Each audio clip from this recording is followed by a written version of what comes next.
Nola Carpenter wasn't born in a hardship, but life had a way of layering it on, year after quiet year.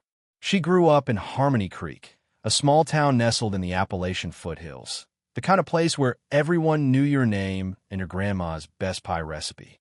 Her childhood was painted with the simple hues of rural life, catching fireflies in mason jars, the scent of honeysuckle on summer evenings, and the comforting rhythm of her father's hands working the land. Her father, a weathered man with eyes the color of the sky after a storm, instilled in her a deep respect for hard work and the unwavering belief in doing what's right, even when it's difficult. Her mother, a woman whose hands were as skilled at mending clothes as they were at nurturing a garden, taught her the power of kindness and resilience. Nola's dream, as a young girl, wasn't grand. She wanted to be a teacher, to shape young minds, and share her love of stories. She excelled in school, her thirst for knowledge as unquenchable as the creek that ran through their property. But life, as it often does, had other plans. Her mother fell ill, a long, drawn-out battle with a disease that slowly chipped away at her vitality and the family's meager savings. Nola, barely out of her teens, put her dreams on hold, taking on extra chores and eventually a part-time job at the local diner to help support her family. Love bloomed unexpectedly amidst the hardship. She met Thomas at a town dance, a shy young man with a disarming smile and a gentle heart. He was a carpenter, his hands rough but capable, building not just houses but a future she hadn't dared to dream of. Their courtship was a sweet melody played out against the backdrop of a challenging life. They married young, their love a beacon of hope in a world that often felt overcast. They had one child, a daughter named Sarah, who inherited her mother's bright eyes and her father's quiet strength. But tragedy struck again.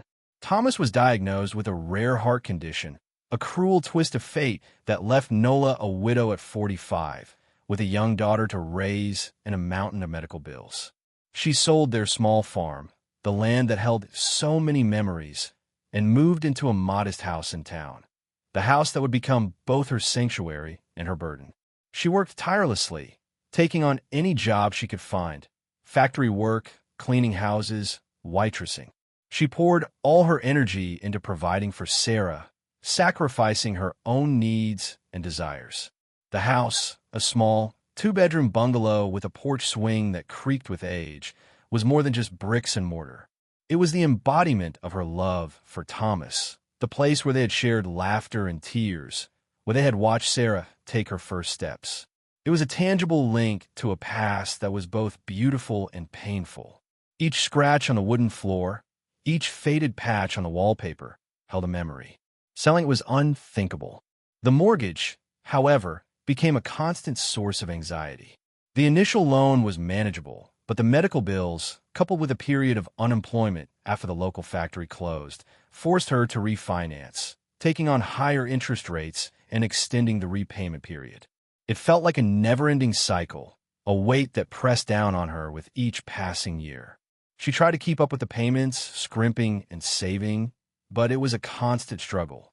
She knew, deep down, that she would likely be working for the rest of her life. Nola's days at Walmart were a monotonous blur of beeping scanners, rustling plastic bags, and the endless stream of customers. She worked as a cashier in the general merchandise section, her station strategically positioned near the entrance, a prime location for capturing the relentless flow of shoppers. The fluorescent lights hummed overhead, casting a sterile glow on the aisles filled with everything from toothpaste to televisions. The physical toll was undeniable. 8 hours on her feet, day after day, took its toll. Her back ached with a constant, dull throb. Her knees protested with sharp stabs of pain, and her feet felt like lead weights. She tried to shift her weight to find small moments of relief, but there was no escaping the relentless demands of the job. She developed a persistent cough, a dry, hacking sound that echoed through the store, a testament to the years of breathing in recycled air and the dust that seemed to perpetually hang in the atmosphere. But it wasn't just the physical strain. The emotional burden was heavier. The forced smiles, the polite greetings, the endless repetition of "have a nice day." It all felt hollow, a thin veneer over the weariness that settled deep in her bones. There were moments of genuine connection, of course, a kind word from a regular customer, a shared laugh with a coworker, but they were fleeting like drops of rain in a vast desert. She worried constantly about losing her job. One missed shift, one mistake, could be the difference between making the mortgage payment and falling further behind. The fear was a constant companion, a shadow that followed her even in her dreams. She dreamt of foreclosure notices, of losing the house, of being out on the street. Yet, amidst the exhaustion and the worry, there were small sparks of joy. She found solace in the familiar rhythm of her work, in a routine that provided a sense of order in a chaotic world. She enjoyed chatting with her coworkers, sharing stories and jokes, finding camaraderie in their shared struggles. She took pride in doing her job well, in being efficient and helpful, in making a small difference in someone's day. She loved to read during her breaks, losing herself in the pages of a novel, escaping, for a brief moment, the harsh realities of her life. Her favorite author was a romance writer, someone who, in her novels, made everything all right in the end. A comfort Nola couldn't find anywhere else. Her colleagues were a mixed bag. Some were kind and supportive, offering a helping hand or a word of encouragement. Others were indifferent or even hostile, resentful of her age or her perceived slowness. There was Brenda, a young single mother who often shared stories of her children and offered Nola a sympathetic ear. And there was Mark, a gruff but kind-hearted stalker who always made sure Nola had a comfortable stool to sit on during her breaks. But there was also Susan, a younger cashier who constantly complained about Nola's pace and made snide remarks about her age. Devon was a world away from Nola Carpenter, yet their lives intersected in a way that would change both of them forever. He was 22, a college student juggling classes and a part-time job at Walmart to pay for his tuition and living expenses. He worked in the receiving department, unloading trucks, stocking shelves, and keeping the backroom organized. It was physically demanding work, but he needed the money, and he was grateful for the opportunity. Devon was a quiet observer, a young man with a keen eye for detail and a deep sense of empathy. He had grown up in a single-parent household, watching his mother work 2 jobs to make ends meet. He knew what it was like to struggle, to worry about money, to feel the weight of responsibility. He had learned, early on, the importance of kindness and compassion. One afternoon, while taking a short break, Devon wandered into the staff area. He was looking for a quiet place to sit down and rest his aching muscles. He noticed Nola sitting alone at a small table, her head resting in her hands, her shoulders slumped with exhaustion. The fluorescent lights cast harsh shadows on her face, highlighting the deep lines etched by time and worry. She looked utterly defeated, her body radiating a weariness that went beyond physical fatigue. Devon felt a pang of sympathy, a deep ache in his chest. He saw in Nola a reflection of his own mother, a woman who had sacrificed so much for her children. He saw the quiet dignity of someone who had endured hardship with grace and resilience. He saw the injustice of a system that forced an elderly woman to work long hours for a meager wage, just to keep a roof over her head. In that moment, something shifted within him. He felt a surge of anger, of frustration, of a deep-seated need to do something. He pulled out his phone, his hand trembling slightly, and snapped a photo. He didn't think about the consequences, about the potential repercussions. He just knew that he had to capture this moment, to share it with the world, to shine a light on the hidden struggles of so many people like Nola.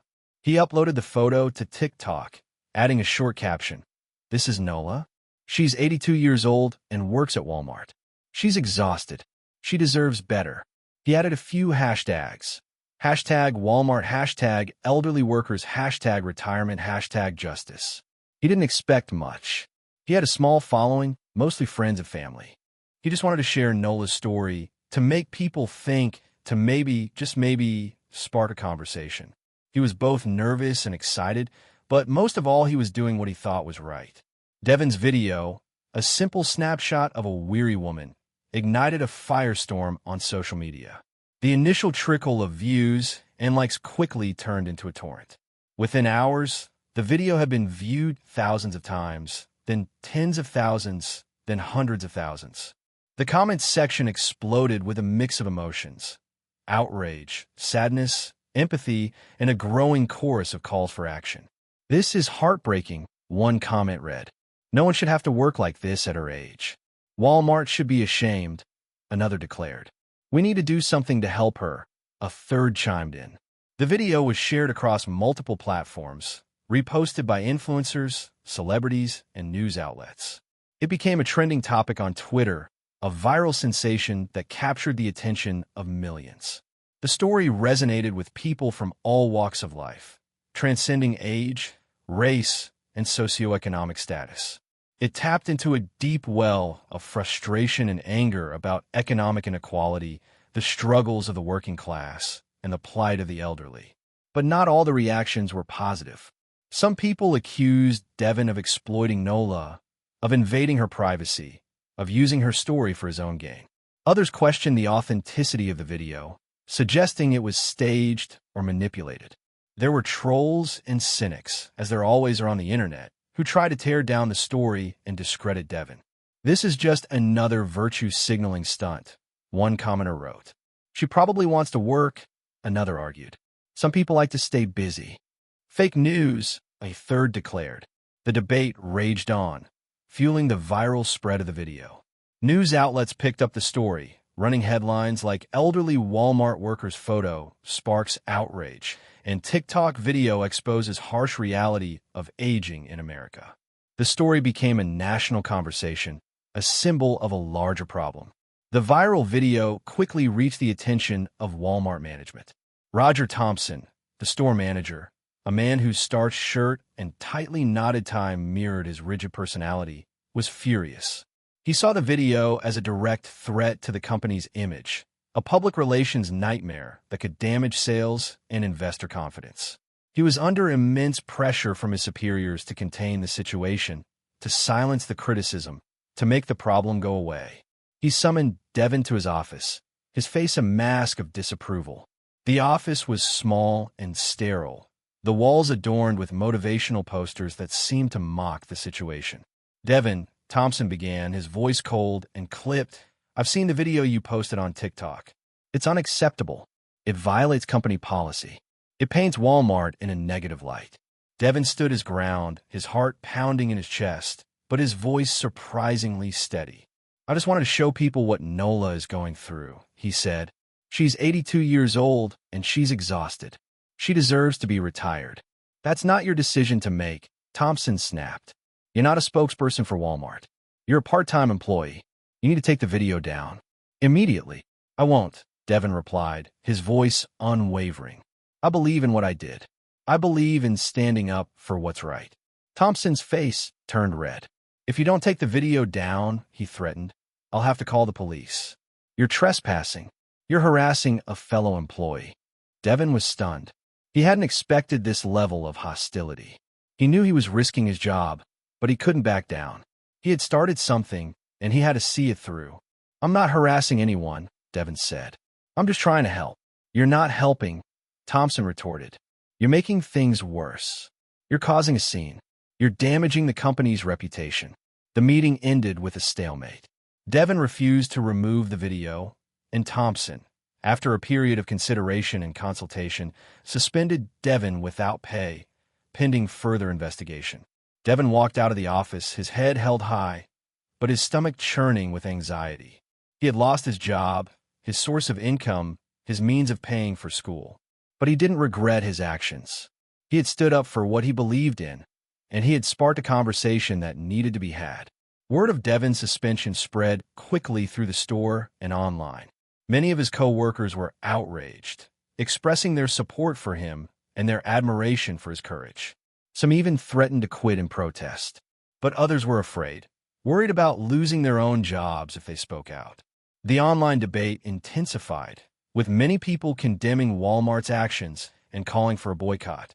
The hashtag boycott Walmart began trending.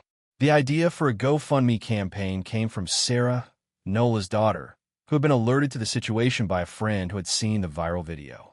Sarah, who lived several states away and was struggling with her own financial difficulties, felt helpless and heartbroken. She had been trying to help her mother for years, sending her small amounts of money whenever she could, but it was never enough. She contacted Devon, thanking him for his kindness and expressing her frustration and despair. They talked for hours, sharing their stories and their concerns. Devon suggested starting a GoFundMe campaign, hoping to raise enough money to help Nola retire. Sarah was hesitant at first, worried about exposing her mother's private struggles to the world, but she ultimately agreed. Devon, with Sarah's input, created the GoFundMe page. He wrote a heartfelt description of Nola's situation, explaining her age, her work at Walmart, her mortgage debt, and her exhaustion. He included the photo he had taken, the image that had sparked the viral firestorm. He set an initial goal of $10,000, a modest amount that he thought might be achievable. The response was overwhelming. Donations poured in from all over the world, from people of all walks of life. Small donations, large donations, anonymous donations, donations accompanied by messages of support and encouragement. The GoFundMe page became a testament to the power of human kindness, a beacon of hope in a world that often felt dark and uncaring. "This is for Nola," one donor wrote. "She deserves to rest." "Thank you, Devon, for showing us the truth," another commented. "We're all in this together," a third added. The campaign quickly surpassed its initial goal, then doubled it, then tripled it. Within days, it had raised over $100,000. The news spread like wildfire, amplified by social media and traditional media outlets. The story of Nola and Devon became a symbol of hope, a reminder that even in the face of adversity, there is still goodness in the world. The media reached out to Devon and asked for interviews. The story was getting bigger and bigger. A coworker finally showed Nola the video and explained the GoFundMe campaign. Nola was initially overwhelmed, her eyes welling up with tears. She was embarrassed by the attention, uncomfortable with being the center of a public spectacle. She had always been a private person, preferring to keep her struggles to herself. But as she read the comments, as she saw the outpouring of support, as she realized the magnitude of the generosity, her embarrassment gave way to gratitude. She was deeply moved by the kindness of strangers, by the willingness of people to help someone they had never met. She called Devon, her voice trembling with emotion. "Thank you," she said, her words choked with tears. "I don't know what to say. I don't know how to ever thank you." Devon, his own voice thick with emotion, replied, "You don't have to thank me, Nola. You deserve this. You deserve to rest. You deserve to be happy." Nola decided to retire. It was a difficult decision, a bittersweet moment. She had worked her entire life, and work had become a part of her identity. But she knew it was time. She was tired, her body ached, and she longed for peace and quiet. Her last day at Walmart was a blur of hugs, tears, and well wishes. Her co-workers, even Susan, the one who had often been critical of her, expressed their affection and admiration. They threw her a small party, complete with a cake and a card signed by everyone. Nola, her voice shaking with emotion, thanked them for their friendship and support. "I'll miss you all," she said, her eyes glistening with tears. "But I'm ready for the next chapter." The first thing Nola did with the GoFundMe money was pay off her mortgage. It was a moment she had dreamed of for years, a moment that had seemed impossible. She called the bank, her hand trembling as she dialed the number. When the representative confirmed that her loan was paid in full, she burst into tears, a mixture of relief, joy, and disbelief. The weight that had been pressing down on her for so long, the constant worry, the fear of losing her home, was finally lifted.